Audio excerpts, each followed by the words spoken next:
So, hey everyone, once again, welcome to the Unshakable Foundation meeting of Cocaine Anonymous. This is a main share meeting, and today it's with great pleasure and much gratitude that we welcome Matt, who's kindly come along to share up to 40 minutes on the topic, that is the miracle of it, after which we'll open up for the Q&A portion of the meeting. So with that, Matt, it's over to you. Thank you.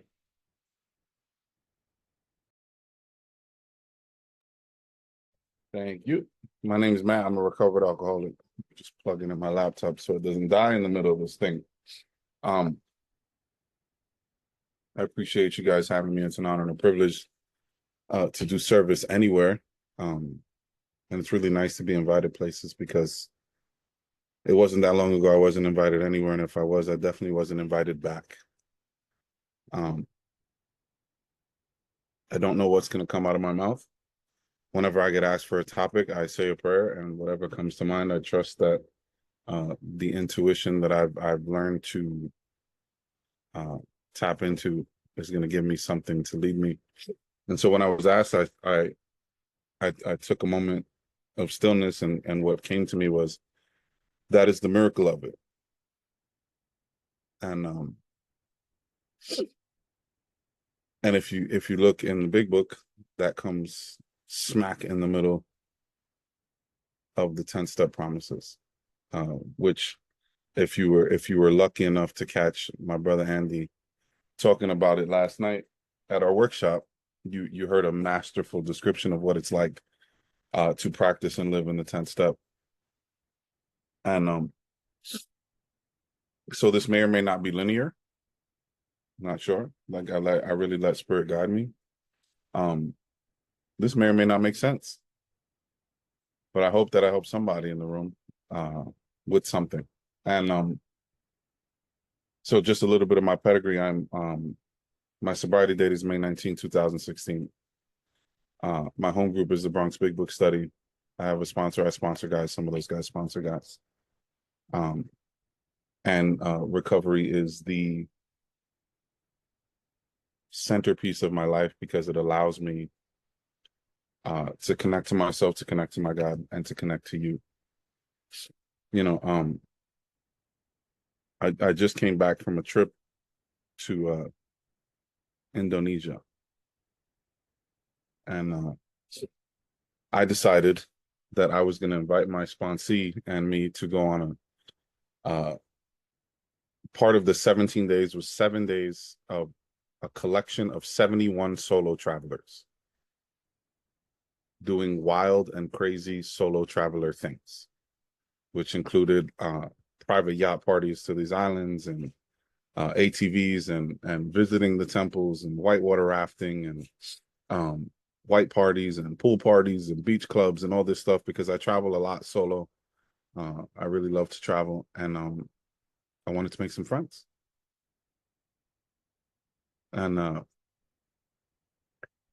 And so about the third or fourth day of this venture, we're having a grand old time. And we're sitting on this yacht going to this little island. It's not as fancy as it sounds. It was a lot of fun. And there's a guy sitting, he's part of the trip. He's kind of been a little bit reserved to himself. And he's got a big old red beard that comes all the way down to the middle of his chest, and he's covered in tattoos down to his knuckles. And he's been friendly, but pretty quiet. And he's kind of in the corner sipping on water. And he sees this tattoo that you can see on my wrist. I don't know if you can see it, but it's the circle and the triangle. And he walks over to me. He says, "Hey, man, I didn't know you were a friend of Bill's. I just celebrated 20 years. And he was now part of the crew with me, my sponsee, and another sober dude who came on the trip. And so there were 4 people out of 71 who didn't feel the need to have a drink or a drug for 7 straight days and partied like maniacs. And I just got a message from this lady from Canada who was there on the trip. And she said, you know, it has still astonished me that you were able to be around so much partying and so much mayhem and everybody drinking all day and all night And you didn't even seem like you were tempted. You, half of the time, you were the life of the party. Right? I'm not trying to brag that I get to travel. It is a gift of this program. It's something that I love to do. What I am here to tell you is that that is a testament to the miracle that is available here in the 12 steps of recovery. I can go anywhere and I can do anything around anyone as long as I am grounded in the tools that have been given to me in this program. Right? When I first got here, they used to say things like, don't leave 5 minutes before the miracle happens. Anybody ever hear that? Don't leave 5 minutes before the miracle happens. I'm like, what miracle? Right? And I'm like looking for like a thunderbolt to come crashing from the sky or something. And it is my belief, I can't prove it, but it is my belief that this is the miracle that they're talking about. Right? And so if you have your big book or a big book, or you have a phone and you can Google really quickly on page 84, it promises me that if I begin to use the tools in step 10, that I will cease fighting anyone or anything, even alcohol, even drugs. And guess what? If I go deeper, there's a lot of other things I can stop fighting. Right? For by this time, sanity will have returned. Right? And this is like, I'm still crazy. Don't be fooled by them saying sanity will have returned, that I have all of a sudden been cured of like my thinking. I haven't. I unravel pretty quickly if I drift away from these tools. But what it means is that like, I don't like, drinking is just not a thing. Drugs are just not a thing. Right? At the very bottom, my life looked like a repeating loop of a handful of whatever I could get my hands on going in, drowned it with a bottle of booze, and then whatever off button I could find, I'd probably inject into my leg. That was my life on a repeated loop. That's just not a thing. Right? And it's not like I've been given relief from this thing. Like I just, like, it doesn't even occur to me that's ever an option, ever. Right? And like, what's funny is that like, I came here, my friend John Chokey says this all the time, right? I came here for you guys to help me stop. That's why. The consequences were getting more than I could handle, and I just wanted it to stop. And what I was given was a relationship with a power, and a byproduct of the relationship with that power is that like, I don't want to drink and get high at all. Like, it's just not a thing. I don't think about picking up, and I don't think about not picking up, if that makes sense. Right? We will seldom be interested in liquor. If tempted, we recoil from it as from a hot flame. Right?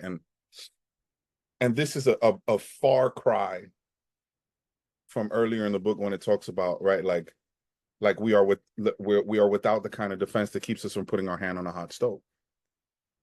I had a sponsor one time that said, as we went through the work, he said, if I told you to put your open wrist on a flame and offered you $10,000 to keep it there, would you take the bet? Some might.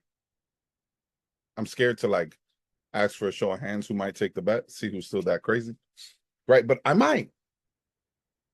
And I put my hand on the flame, and I understand that like there is no physical way for me to do that. As the flesh starts to burn and as I start to feel that intense pain, I'm gonna pull my hand back. My self-preservation instincts are going to kick in. Right? Now, if I come back the following week, he says I up the ante. I say, here's $50,000 to keep it there for 30 seconds. My brain is going to immediately say, absolutely not. I remember the smell of the burning flesh. I remember the pain. I probably still have a bandage on it. My mind doesn't do that. That self-preservation instinct is just not there when it comes to drugs and alcohol. It's just not. It does not register that this stuff is trying to kill me. What it tells me is that what is trying to kill me is going to solve the problem every time. Right? I stepped on a razor blade in my bathtub that my sister left on the floor when I was 8. And I split my toes wide open. Blood everywhere. I came running out of the bathroom screaming with my foot in hand, hopping, showing my sister this massive gash between 2 toes. I'm 40 years old. And every time I open a shower curtain, whether it's in my home or in a hotel, or if I'm staying somewhere else, I scan the bottom of the bathtub for rogue razor blades waiting for me to step on. My mind didn't register that alcohol was doing to me what the razor blade did. My mind didn't register that every time I went down some dark alleyway or some seedy apartment building to pick up, that I was doing to myself what the razor blade did to me, right? There was no self-preservation instinct, right? And so what happens is, if I'm willing to take a trip through these steps, by the time I get here, the sanity that comes is that I remember to scan the bottom of the tub for razor blades, right? We react sanely and normally, and we find that this has happened automatically. Now, here's the thing, right? The promises that I am offered are gifts, but they are contingent upon some action on my part, right? So if you read this,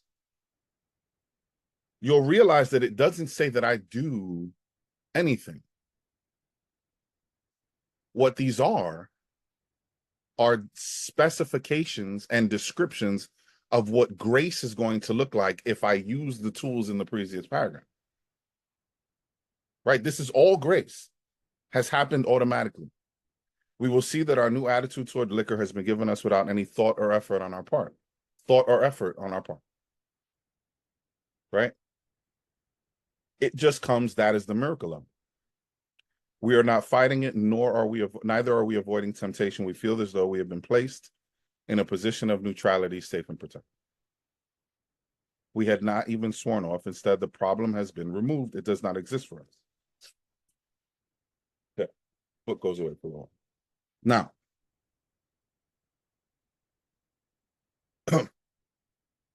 the tools in step 10, right? I mean, I understand that this is a meeting across the pond. There's a group in New York City called the Atlanta Group that I love to tease, but I really appreciate their sobriety.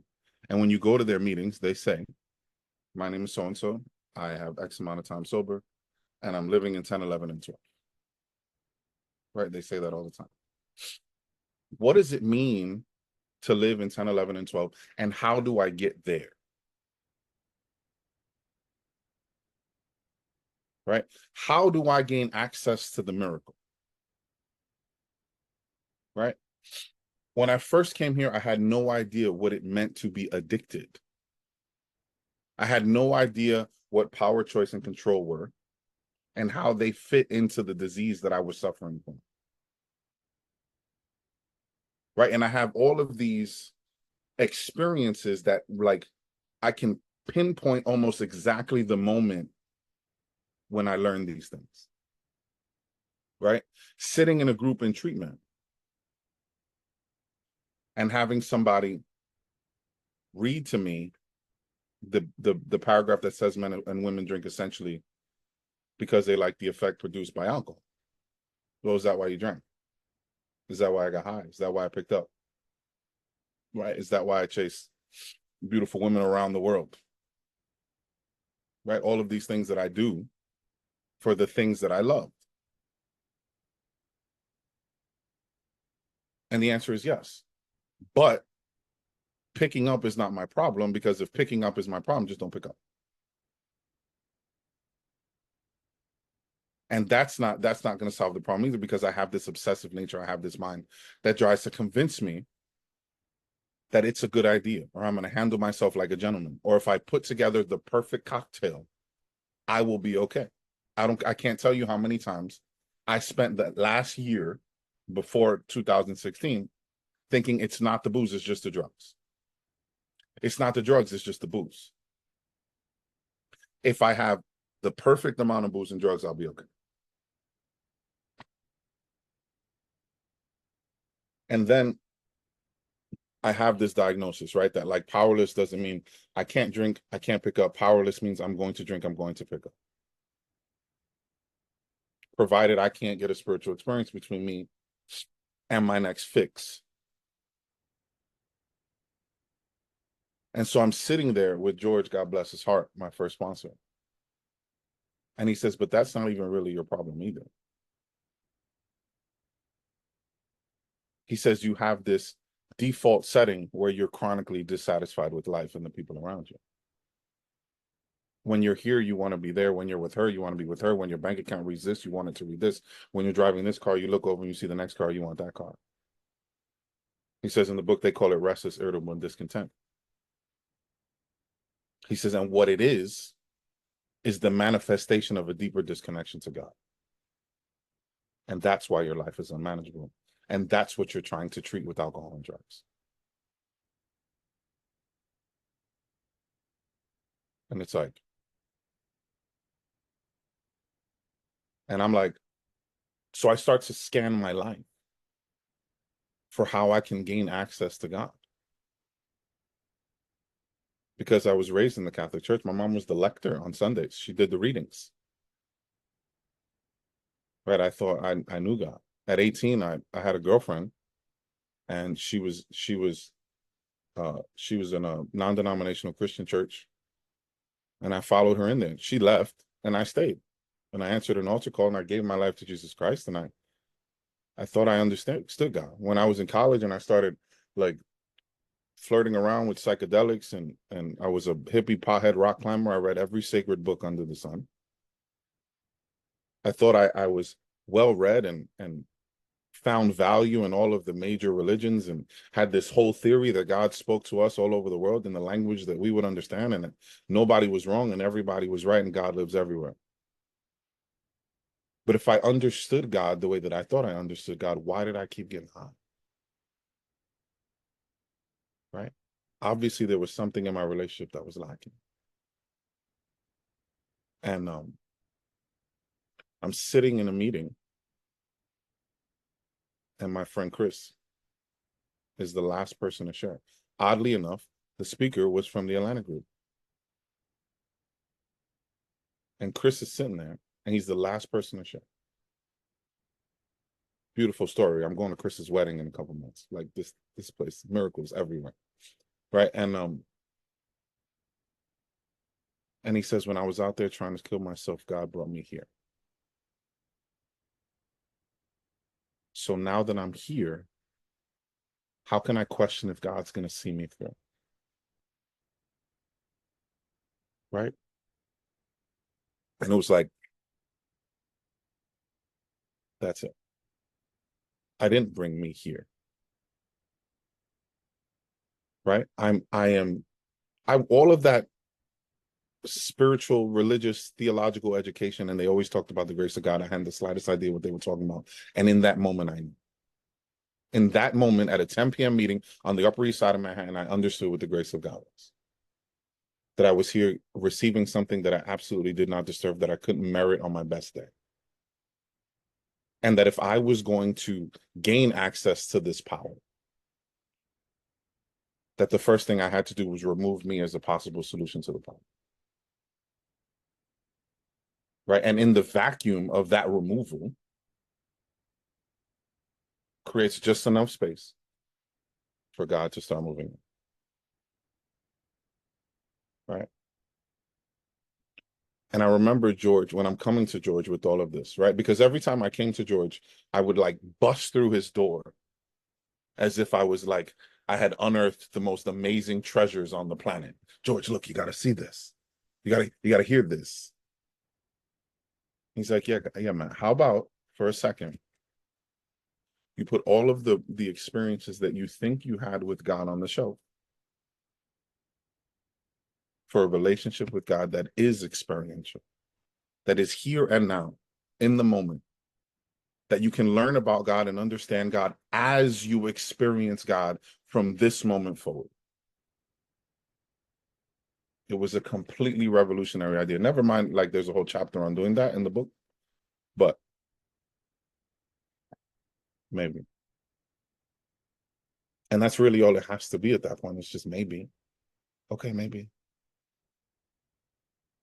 There's definitely something bigger than me. And right. And like we always want like this scientific proof. We want this empirical evidence. And it's like, how many times do I have to go back out saying that you guys are like making too hard a turn at this thing, or that like you guys might not have it all figured out, or like this thing is crap, this is a cult, whatever it is. And then I come back and the same people who are following the simple instructions that are given here are living relatively normal, happy lives. And I'm the one saying I got 4 days back, 5 days back, 6 days back. Help me put my life back together. Okay, maybe you guys are onto something. And we sat there and we talked about like what playing God looks like. Because it's really just there that the substances matter. I've got this thing where the lack of relationship with God drives me to pick up these things so I can treat me. If this God exists, if there's something bigger than me that can fix the problem, all right, we're not talking about that anymore. How do I gain access to this? Well, the first thing I have to stop doing is playing God in your life and mine. Right. And I didn't even know what that meant. Like, you got to stop playing God, man. Like, what does that even mean? Right. And this idea that, like, I think I know what's best for you. Don't you know that?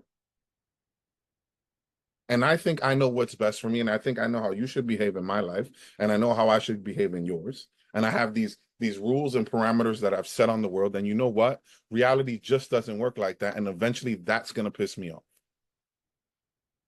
That's going to anger me. And we do anger differently, don't we?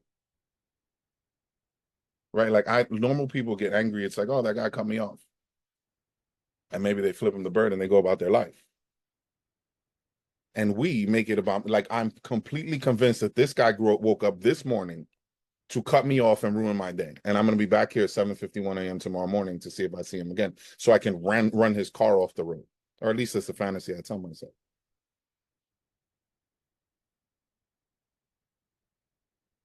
And so, like, am I willing to let God run this deal? Right? And so much of this process has less to do with learning and so much to do with unlearning. So much of it has nothing to do with what I pick up and what I'm willing to let go.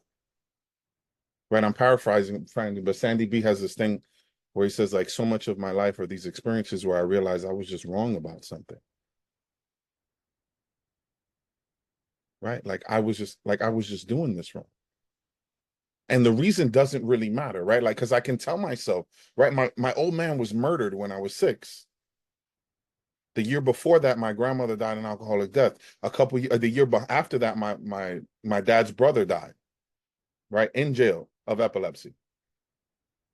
Right, his niece, my cousin Becky, died from AIDS a couple years after that, from using dirty needles and living a promiscuous life. This all happened before the time I was 10 years old. I grew up in the South Bronx in a terrible neighborhood. There was a bullet hole in my bedroom window until 1992, when my mom had made enough money to change our windows out. Right? I can tell you a dramatic story.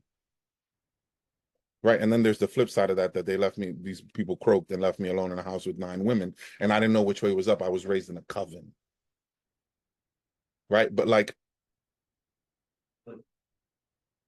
I can tell you that I drank and got high because I had this incredibly traumatic upbringing. If your father was murdered blocks from your home, right? I found my way into the street. I've got gang tattoos on my body. Right? Like,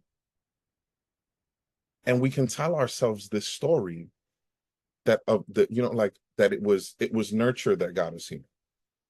And then we can tell us, like, I was predisposed to do this. My father was, right, my maternal grandparents, both alcoholics. My father addicted to crack. Right. So I've got this genetic component to it, so I can say it's nature too. Guess what? It doesn't matter. how it manifests is that I develop these isms and these ways that I do life that just don't work. So can I let God run the show? Am I willing to take a trip through inventory to realize that I show up to every relationship ever under the sun with two tools, anger and fear? That's all I got. I disagree with how reality is supposed to be, and that makes me angry. And I want to control outcomes, and I can't. And some part of me knows that, and so I'm scared. And this is all I have. So by the time I make it to relationship inventory, I'm like, I heard this person, and I heard that person, and I heard this person, right? And it talks about in the third step that even with the best of intentions, I'm a producer of confusion rather than harmony. I did another trip through the work 2 years ago with a dude that I've been chasing down to take me through the work because I really respect his relationship with God and his sobriety. And the first task he gave me was to read through Bill's trip through the steps and just see if anything jumps out at me. Now, my home group's a big book study. We go line by line. I've read the book, I don't know how many times, cover to cover. And yet the book does something. And where I'm at, the words mean something different. And so I read in it when he says, I placed myself unreservedly under his care and direction. I challenge you to ask yourself, where are your reservations? Because I had mine. Because that shouted at me. 6 years sober, 4 times through the work in 6 years. And I still had reservations. When I get here, the reservations are like, I don't want to write. I don't want to tell you my dirt. I don't want to share that with somebody. I'm going to take all of this stuff to the grave. Those might be the reservations in early sobriety, but you get a couple years under your belt and it's like, I'm sober now. I'm clean. I don't want to talk about that. The ego reinvents itself and it starts telling me like, you don't need to look at that. You're good. I don't want to have that conversation. I don't want it to be uncomfortable. I don't want to look if I have to do some work in another fellowship. Right? Like these are the things that start coming up. Where are my reservations? Right? And my friend Devin, he says by the time I arrive at 6 and 7, these are the workhorses of the steps. Why? Because this is it right here. So much of this is just learning to navigate relationship with me, relationship with you, and relationship with God. There's nobody else to play with. Right? And I can't successfully do that if I'm living a life where I treat my disease with character defects. Because in the absence of God and the absence of booze and drugs, I will treat my disease with character defects, as my good friend Linda likes to say. Everything that I've ever learned in this program, I learned from somebody who came here. I stand on the shoulder of giants. If I say anything that sounds wise or clever, understand that it's never original. Right? So am I willing? Right? And I tell my guys all the time, like we are going to return to this process. We are going to come back here. This is not something that I take a trip through it and then I don't look back. I'm going to go out after the initial exercise here and I'm going to repair the damages that I've caused. And I'm going to watch as my willingness that budded to believe, the belief that turned into faith when I sat across from somebody, I'm going to watch that faith become trust as I get out this far into the steps. Right? And when I'm done, I don't even have to be fully done making all of my repairs, but I should be making a solid effort to do it.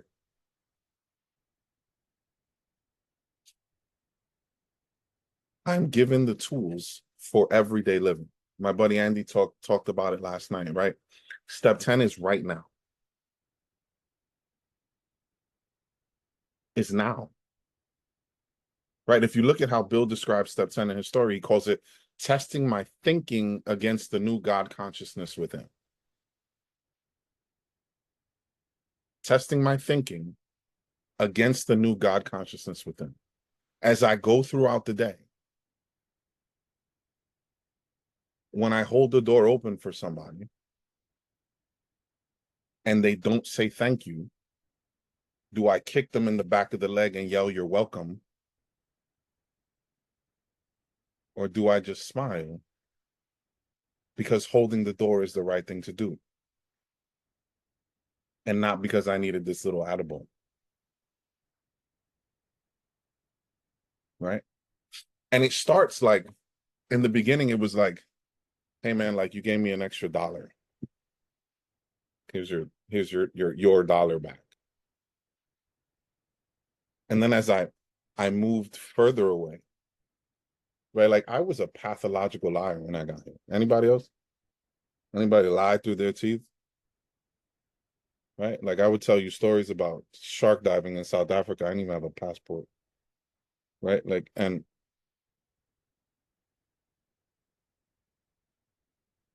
like these things become like the way that I relate or the way that I try to measure up or the way that I try to impress you. And they just roll off my tongue because I've been telling these lies for so long. And something happens when I surrender to this idea of God, to this relationship with God, and I start to navigate it, is that dishonesty starts to taste funny. And I remember telling some story that I always told that was probably somebody else's story that I painted myself into because it sounded really cool. And it was something I would tell at the bar or in parties for years. And I'm sitting at work with the guys. Mind you, right? I'm a firefighter. It's me and 10 other maniacs for 24 hours at a time. And I remember stopping in the middle of the story and saying, "Hey guys, I'm really sorry. I've been telling that story forever and it's complete BS."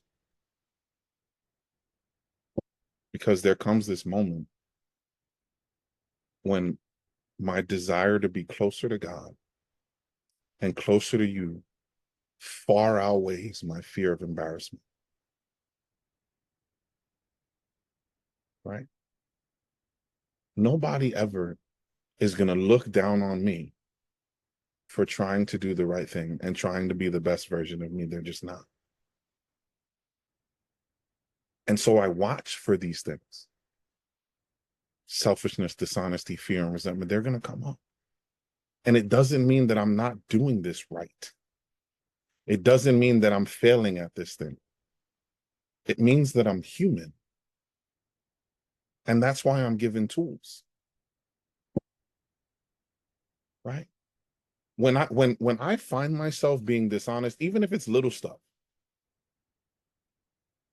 the question I ask myself is, where am I at in my inventory? Where am I at in talking with you guys? Where am I at in my prayer and meditation? When I'm living in like an unusual amount of fear, it's the same question. Because right, you'll hear all of these platitudes here, things like fear and faith can't live in the same place. Right? Like all of these things that you hear that could probably make it onto a t-shirt. I am by default selfish. I am by default. Why I'm selfish? I don't know. This is how I am. So I got it. It's just me. Cards I was dealt. I am by default trying to control outcomes. I am by default going to lie to save face. These are the tools that I grew up with. I had to learn empathy here from you guys. I had to learn how to be honest from you guys. I had to learn how to be selfish from you guys. This is the greatest bait and switch in the history of mankind. I came here because I couldn't stop putting stuff in my face. And you guys said, sit down, shut up, drink some coffee. It's usually terrible coffee, but I drank it anyway. And you said, just do what we do. And the end result to that is that I'm given this set of tools that actually works, that muggles don't have access to. I mean, they do, but they don't.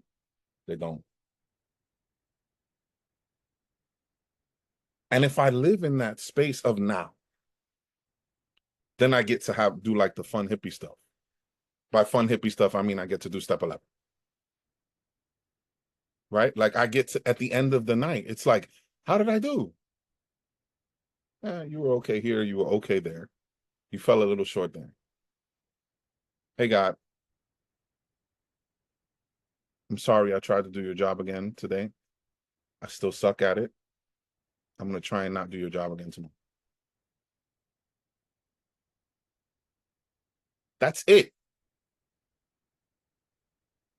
Do we understand that when we feel guilt and shame, remorse, regret, all of those things, these are self-inflicted, selfish feelings? God has never given me those things.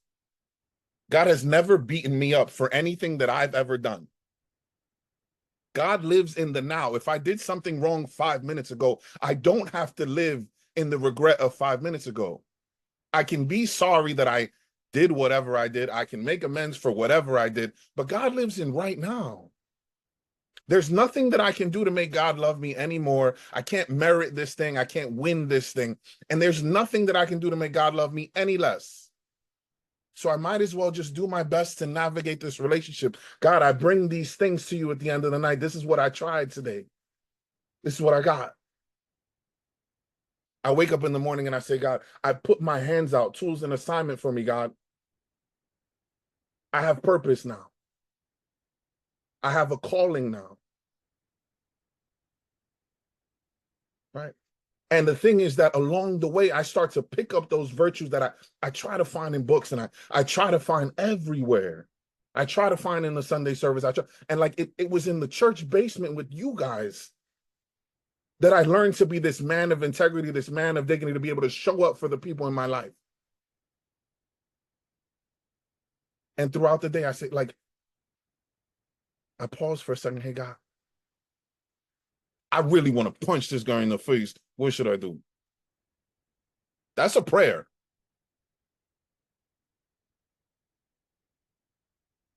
God, my 14-year-old's room is growing bacteria that I didn't know existed on the planet. I'm going to toss him out the window. What do I do? And I sent him a beautiful little text earlier today. I said, can you please come home and clean your room before you do anything else? Love you. And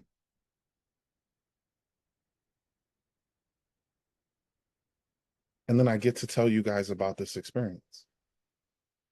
I get to tell you guys how cool life gets to be. I get to tell you that I have a 14-year-old and a 4-year-old, two opposite ends of the spectrum of crazy, and I get to be their dad. It is the coolest thing that I get to do. The coolest thing that I get to do. Right? I came here and I thought that I wanted cash and prizes.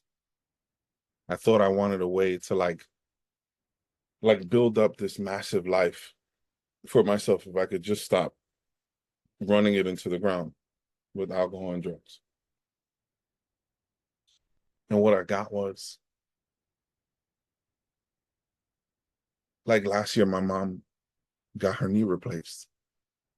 And I got to be with her through every step of that process. And after she had me build like the 7th cabinet and spray paint this and put up that and build this and build that, because she had me captive in her home while she was healing her knee, I look up from like this cabinet that I'm painting and she says, you know, I just don't know what I'd do without you.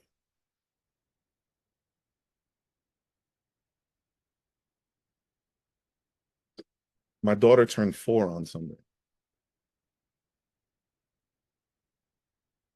And I picked her up from her mom in the afternoon after spending a morning with my 14-year-old doing chest at the gym. Right, we do it on Sundays. Everybody else does it on Mondays. We go on Sundays. Nobody's doing chest on Sundays. Life hack. and I picked her up, and the three of us got in the car and we drove home. And I had all these presents for her, all the stuff, everything that she asked for.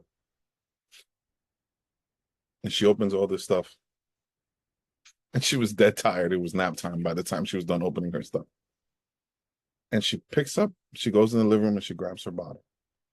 And she walks into the room and she hugs me on her way to the bed. She says, "Daddy, you're the best. I'm gonna go take a nap."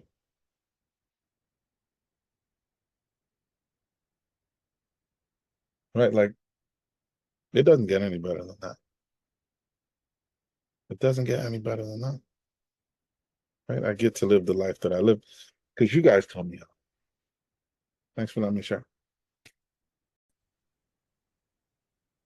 What advice would you give to anyone who is holding on to old ideas of God? Oh, I always feel like I'm unqualified for this Q&A portion of the things. The holding on to old ideas of God. I mean, aside from the fact that there's an entire chapter that asks us to let go of old ideas about God, I would probably have to give the same advice that George gave me in early sobriety, which was, how about I just let everything I think I know go, just even if it's temporary. Because it has been my experience and I've witnessed, no matter what experience have I had with God, and usually if it's with some sort of religion of my upbringing, religion to my parents' religion, whatever it is, a lot of people find their way back to that. But I think that old ideas of God, can I just can I start from can I be willing enough to just start from like a blank slate? Right? Can I just say, okay, like whatever I think I know, I'm just going to put it to the side for me. And I'm just going to follow directions. I am in the safest place. And I'm speaking for myself. I'm in the safest place in this program when I realize how much I don't know. Thanks, Matt.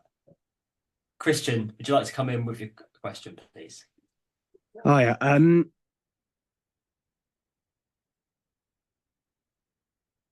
Sorry, You're muted now. I'll do this every time. Yeah, first off, I want to say that's an amazing trainer collection. But also, yeah, so my main question is, what point in your recovery, did you realize that, you said the subject today was on miracles, the miracle of it. Did you realize that, the miracle of your recovery, of how you're doing, and, that you finally realized it was working in your life, that things were starting to come together, living, in 10, 11, and 12, and living within spiritual principles, I'll tell you. So I was 4.5 months sober. And so much of my inventory the first time was like, how am I going to be a dad to this little boy? I didn't have a model. Right? If I could have written a book about my life, it's like learning what it means to be a man or something along those lines. Like I didn't know how to do any of that. And so many of my missteps were trying to chase that idea or what I thought that looked like. And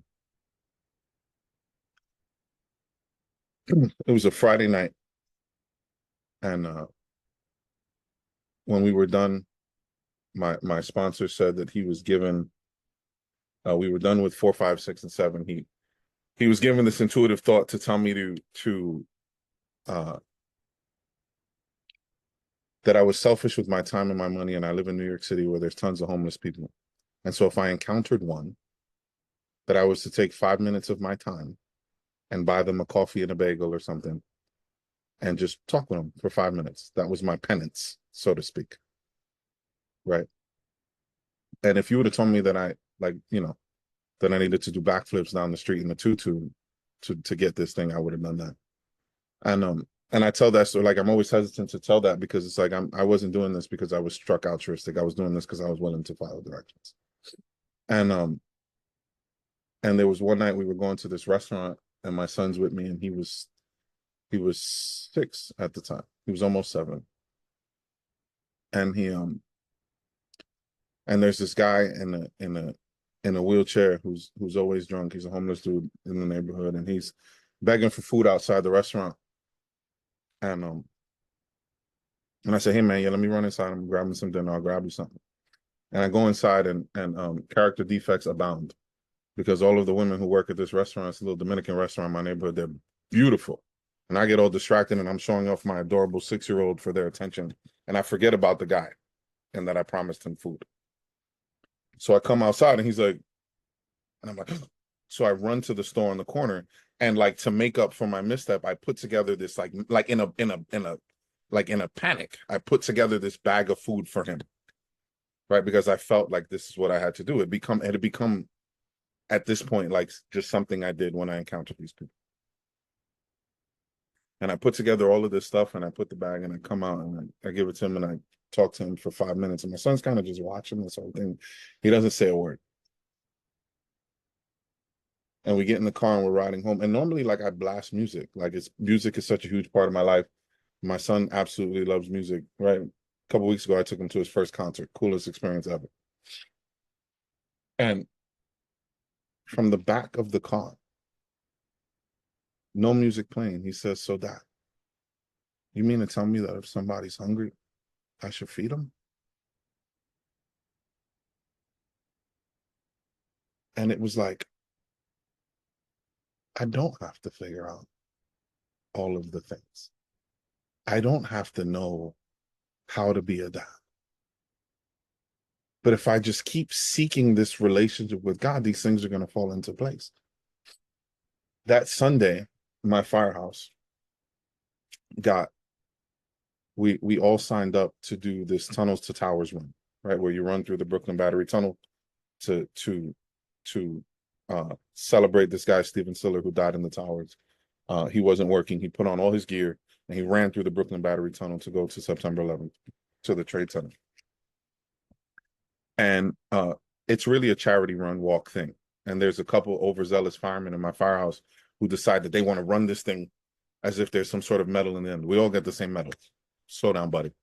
But what happened is that I got left. And I come out of the tunnel, and I'm following all the people who are running. And I hit a corner, and I fall right into the middle of Sunday brunch in New York City on a beautiful September day. And they're pouring mimosas, and music is playing, and there's live music, and there's beers, and there's all this other stuff. And I look around, and it was like the first time I'd really been tempted and or tested. And I looked around, and I was like, damn, this brunch experience looks fantastic. And then I turned around, and I just kept running. Like, it was that quickly. Like, it was just like, it was a half a thought, and then I just kept running. And so when these experiences start to compound themselves, that not only am I not really going to be tempted to pick up, and the virtues that I seek and the things that I'm trying to heal are happening simultaneously, I start to recognize that, like, real miracles are happening. Beautiful. Thank you so much. Andrew, would you like to come in with your question, please?